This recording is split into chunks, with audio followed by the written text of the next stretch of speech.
ہمارے آقا علیہ الصلوۃ والسلام نے بہت پہلے فرما دیا تھا کہ قیامت قائم نہیں ہوگی کہ جب تک حجر اسود کو اس کی جگہ سے نہ اٹھا لیا جائے گا۔ 8 ذو الحجہ 317 سن ہجری، ان دنوں کرامتا جو فرقہ تھا وہ کافی زور پکڑ چکا تھا۔ کرامتا جس جگہ جس شہر میں جاتے وہاں کے شہر جی ہاں سارا سٹی ہی اجاڑ دیتے تھے۔ بڑھتے بڑھتے جب مقتدر باللہ کے زمانے میں یہ لوگ مکہ مکرمہ تک پہنچنے میں قابل ہوئے تو کرامتا کے سردار ابو طاہر سلیمان بن الحسن نے حرم مقدس یعنی کعبہ مکرمہ پر حملہ کر دیا اور اس قدر قتل عام کیا کہ زمزم کا جو کنواں ہے وہ حاجیوں کی لاشوں سے بھر گیا۔ جی ناظرین، یہ سب کچھ کیوں ہو رہا تھا؟ What is the reason behind this? وہ چاہتے تھے کہ کعبہ شریف پر جو گولڈ کا، جی ہاں آج بھی وہ پرنالہ موجود ہے جو گولڈ کا بنا ہوا ہے، سونے کا بنا ہوا ہے، اور مقام ابراہیم اور حجر اسود یہ چوری کر کے اسے لے جانا چاہتے تھے۔ حملے کے وقت 2 آدمی پرنالے کو اکھاڑنے کے لیے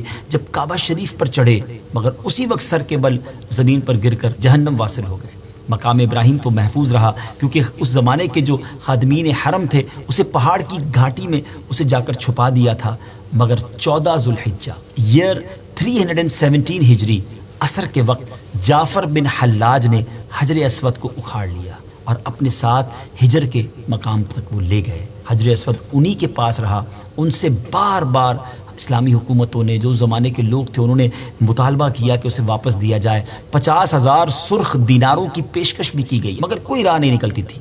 پھر فاطمیوں کی مداخلت کرنے سے یہ واپسی کا مطالبہ زور پکڑ گیا اور عبداللہ المہدی نے بھی ابو طاہر کو پیغام بھیجا کہ اگر حجر اسود واپس نہ کرو گے تو پھر جنگ کے لیے تیار ہو جاؤ۔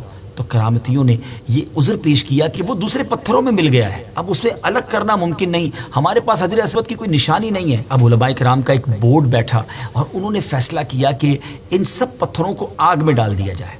جو پتھر حجر اسود ہوگا وہ آگ میں جلے گا نہیں، پھٹے گا نہیں۔ اس طرح اس مقدس پتھر کی برتری اور مقبولیت کا لوہا منوا کر اسے 22 سال کے طویل عرصے کے بعد 10 ذو الحجہ ایئر 339 سن ہجری کو اسے واپس لایا گیا اور پھر کعبہ مشرفہ میں ایگزیکٹلی اسی مقام پر اس کی زینت بنایا گیا۔